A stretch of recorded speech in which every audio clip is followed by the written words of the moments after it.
Bonsoir tout le monde, je suis Dr Asma Andouni, médecin généraliste marocaine à Boujtou. Donc je vous souhaite un excellent ramadan. Je souhaite un bon rétablissement à toute personne malade et que toutes les âmes reposent en paix pour ce qui est des gens qui ont quitté ce ramadan et cette année. Alors ce soir j'ai choisi pour vous un sujet très beau, très rose, très positif.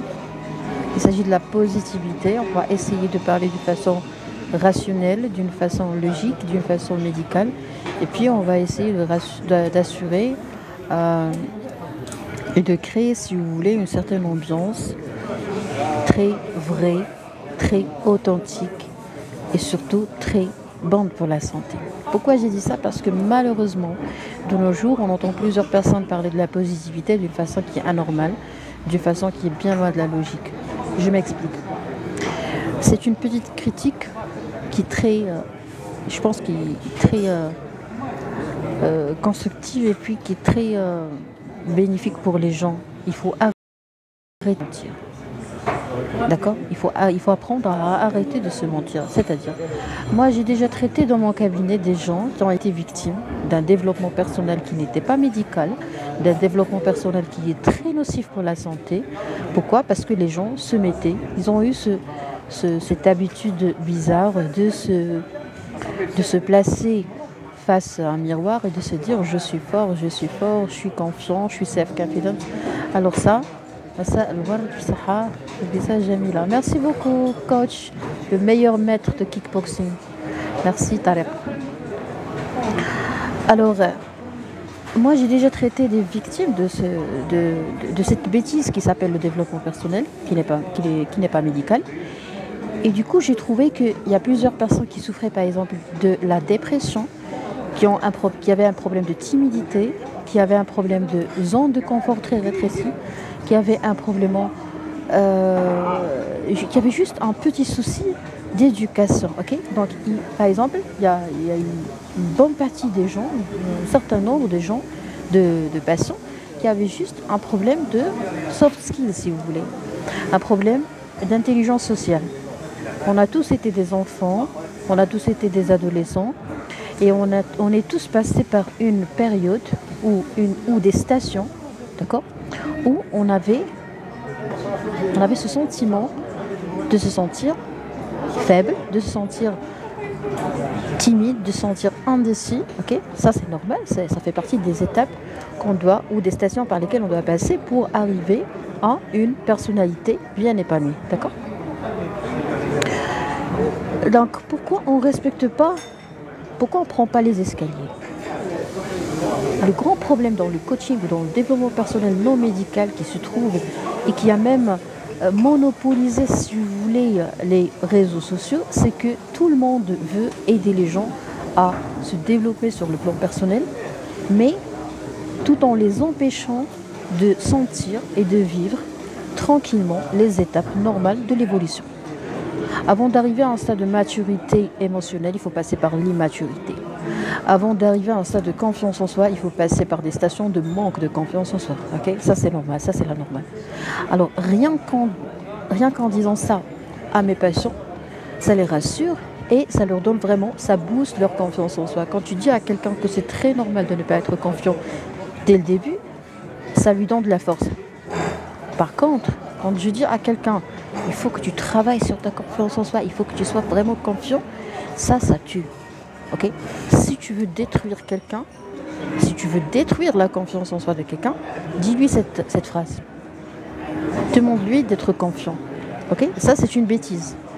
Alors nous, les médecins, on sait très bien que c'est une bêtise. Voilà pourquoi on ne casse pas la tête des gens et on ne s'attarde pas pour critiquer les patients. Un patient, c'est un être humain. Un être humain, c'est quelqu'un qui a un cerveau. Toute personne qui a un cerveau est une personne intelligente. Okay? Ça, c'est la règle. Tu es fort, tu es intelligent, tu as toute la force, tu n'as besoin de personne. Tu n'as besoin que de déployer et puis de découvrir, d'abord, la façon d'utiliser ta force. Okay?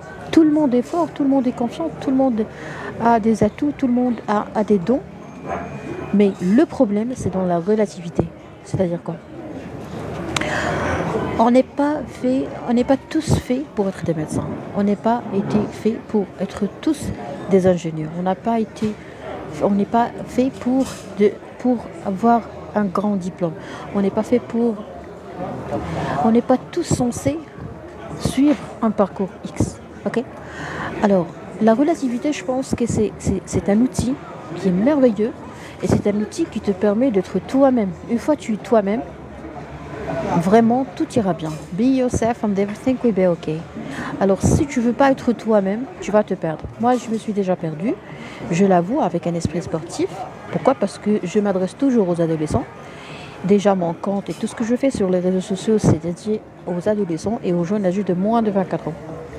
Alors, ce que je pense, moi, c'est que plus je pose des questions aux gens, plus je demande l'avis des gens, et je continue à le faire, plus je me perds. Et plus je prends mon café tranquillement, que je demande à mon cœur qu'est-ce qu'il veut, plus je trouve ma boussole.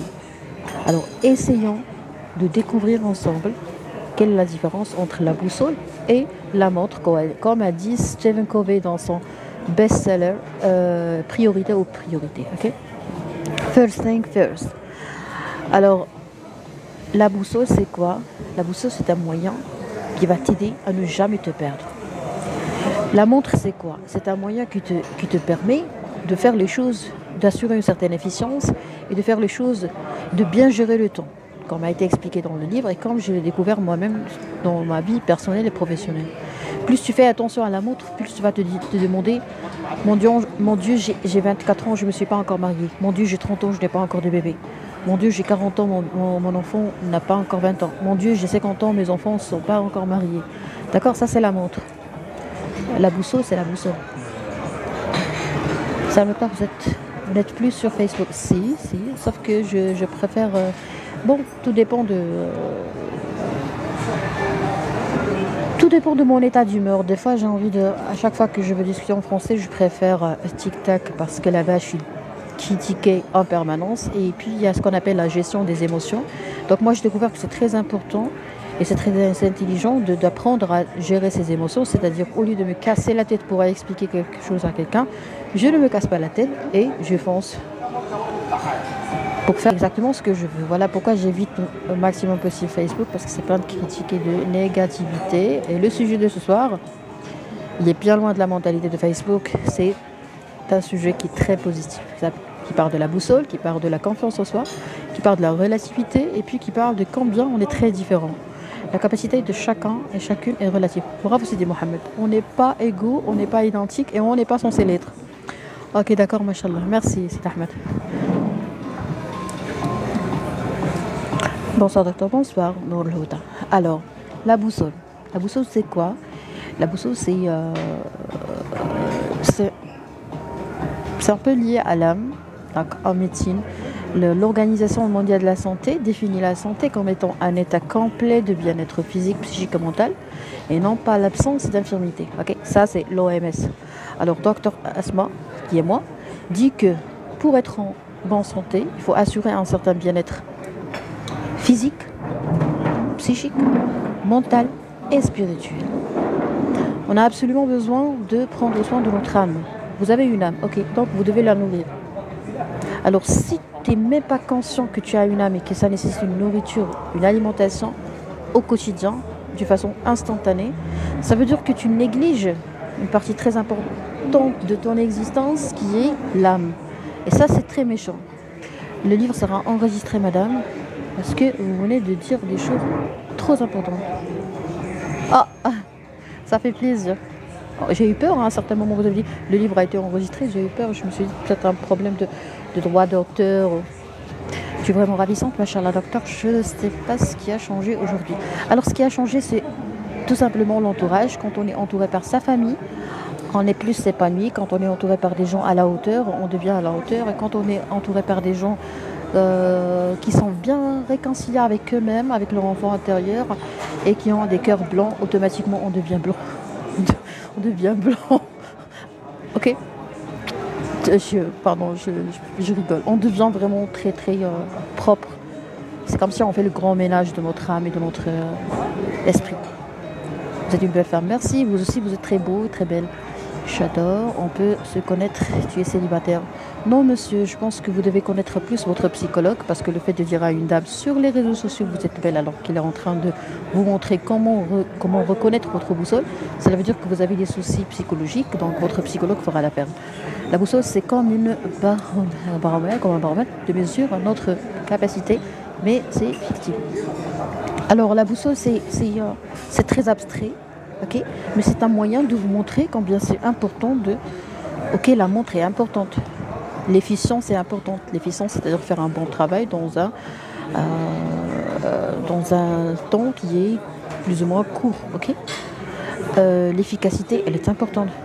Mais quand on compte uniquement sur notre montre, je peux très bien, par exemple, rouler à 200 km/h. Ok. Donc euh, je peux faire un long trajet rapidement, ok. Mais si j'ai pas de boussole, je peux par exemple prendre une direction qui n'est pas la bonne, ok. Et ça, je pense que c'est très très très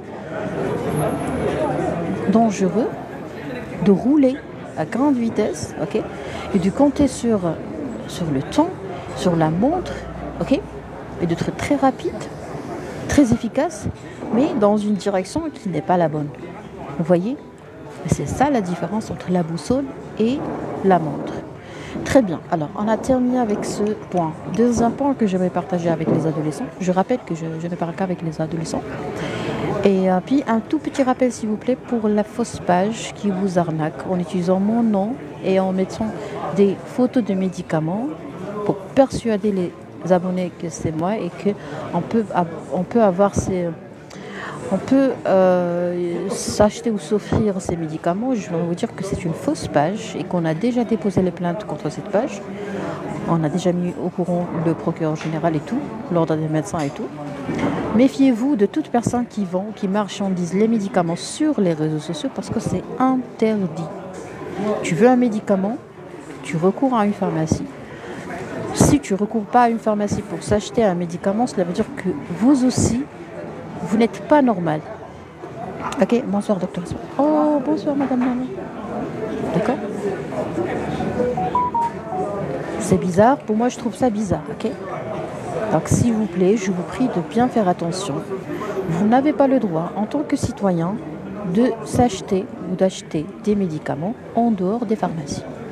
Est-ce que c'est bien clair?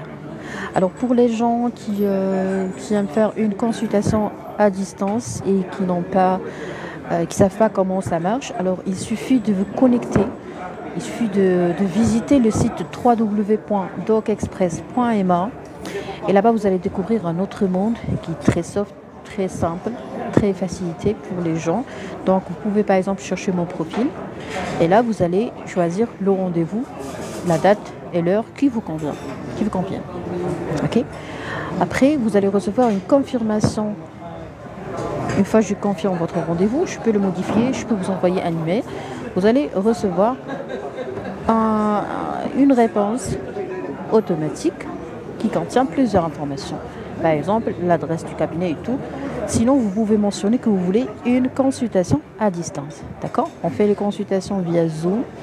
Donc, je pense que c'est important de télécharger l'application Zoom pour pouvoir faire une réunion Zoom, une consultation vidéo dans les meilleures conditions. La boussole permet de savoir le bon sens. Bravo. Alors, deuxième point, la positivité. C'est beau d'être positif, ok? Mais il faut savoir que la vie, il faut la vivre pour les meilleurs et pour les pires. Dans la vie normale, il y a des hauts et des bas. Alors, s'il y a des bas dans votre vie, ça ne veut pas dire que vous n'avez pas de vie normale, ça veut dire que vous avez une vie. Maintenant, si vous avez une façon ou une logique ou une manière, ou si vous avez par exemple une brosse, ok, vous mettez c'est comme si vous mettez de la peinture dans une brosse et vous êtes là pour t'acheter toute votre vie avec la couleur de cette peinture, par exemple. Ben, c'est ça la négativité. C'est en fait quelqu'un qui ne voit que ce qui manque. Ça, c'est une culture. Je rappelle. Alors là, je suis marocaine, je travaille au Maroc, j'exerce au Maroc. J'aimerais dire que dans la mentalité marocaine, arabe, musulmane, nous avons malheureusement, nous avons un handicap. Et cet handicap doit être diagnostiqué. Il y a un handicap intellectuel. Et il y a un effet de contamination. Je m'explique. Bonjour, je suis vraiment intéressée d'immigrer au Canada. Je vous souhaite tout le bonheur et très bonne chance. Alors, si vous êtes entouré par des personnes négatives, automatiquement vous allez être contaminé. D'accord? Ça, c'est la règle. Ne me dites pas je suis fort, je ne suis pas influençable. Non, ça, c'est la règle. Ça, c'est la science, ça, c'est la médecine. Tu es la moyenne des personnes que tu côtoies. Tu es la moyenne des personnes que tu fréquentes, ok? Donc, premièrement, la contamination. Deuxièmement, c'est une façon de réfléchir, c'est une façon de voir les choses, c'est une culture. Il y a des familles qui, quand une fois réunies, qu'est-ce qu'ils font? Ils ne parlent que des problèmes, que des soucis, ok? Il y a d'autres familles qui ont une autre culture de la joie, culture des blagues, culture des anecdotes, d'accord? Ça, quand je dis une culture, c'est comme si on a instauré, on a téléchargé, on a installé une application dans votre tête depuis votre bas âge. D'accord? Et pour s'en débarrasser, je pense qu'il va falloir traiter, découvrir le système de croyance familiale que vous avez hérité et puis toutes vos convictions. Alors les convictions, c'est quelque chose qui met les bâtons dans les roues dans la prise en charge médicale sur le plan physique, psychique et mental. Par exemple, j'ai déjà traité des patients qui ont été suivis par des psychiatres. Psychiatres, c'est-à-dire des gens qui sont plus expérimentés que moi, plus spécialisés que moi, qui ont plus de comment dirais-je, de skills que moi pour traiter les gens. Mais pourquoi ça marche pas? Parce que j'ai découvert que nous avons des bâtons dans les roues, dans la tête et dans le cerveau et dans l'esprit des patients. Voilà pourquoi je pense qu'il faut faire une sensibilisation pour montrer aux gens comment faut-il réfléchir face à un professionnel de la santé psychique et mentale. Quand vous parlez avec un psychiatre, vous devez tout lui dire. Le citoyen marocain, par exemple, des fois il a honte, les tabous, il ne les traite pas avec le médecin, le psychiatre. Et ça, c'est grave. Donc moi, je creuse. Quand je creuse, je découvre des choses. Par exemple, je découvre l'inceste. Je découvre la timidité. Je découvre la maltraitance des enfants. Mais le patient, il croit que ça, c'est un secret familial. Et il se sent coupable uniquement en ayant l'idée de dévoiler ça au médecin. Vous voyez, je ne sais pas si vous avez touché ce que je veux dire, mais je pense que ça nécessite une bonne explication, une analyse assez prolongée dans nos prochains lives, Inch'Allah. Alors, je vous souhaite une excellente soirée. C'était Dr Asma Amdouni, docteur en médecine générale, qui fait ce travail et qui fournit un grand effort pour sensibiliser et accompagner les adolescents surtout et les jeunes âgés de moins de 24 ans. La rediffusion de mes lives sera disponible sur ma chaîne YouTube nommée Dr Asma Amdouni. Docteur, merci beaucoup. Je vous remercie vous aussi parce que vous m'encouragez. Ça, c'est de la positivité dans les deux sens. Respect mutuel.